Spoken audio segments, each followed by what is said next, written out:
మంచిది.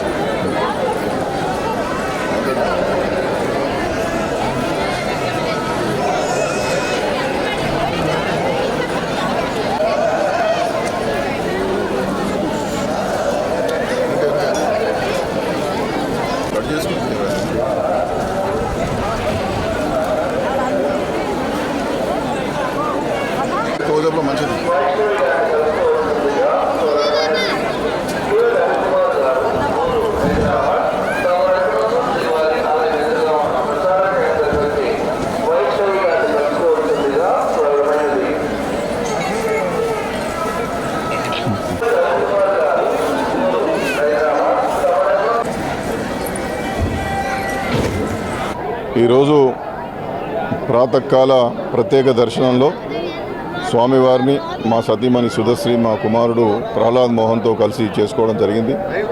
చాలా కాలం తర్వాత స్వామివారిని వారి సన్నిధానంలో గడిపేటటువంటి ఒక మహత్తరమైనటువంటి అవకాశం నాకు వచ్చింది. ఇది చాలా సంతోషంగా ఉన్నది.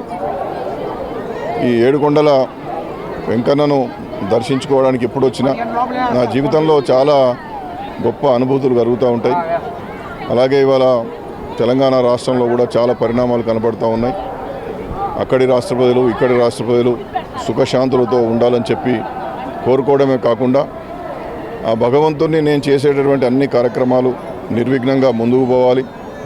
నేను ఏదైతే ఒక ఆశయం కోసం బ్రతుకుతున్నానో ఆ ఆశయ సాధనలో భగవంతుని యొక్క సంపూర్ణమైనటువంటి ఆశీస్సులు ఉండాలని, ఆ విధంగానే మా సతీమణి మా కుమారులు మా అన్నదమ్ములు మా తల్లిదండ్రులు అందరూ కూడా సుఖశాంతులతో బంధుమిత్రులు అందరూ కూడా ఉండాలని చెప్పి భగవంతుని కోరుకోవడం జరిగింది.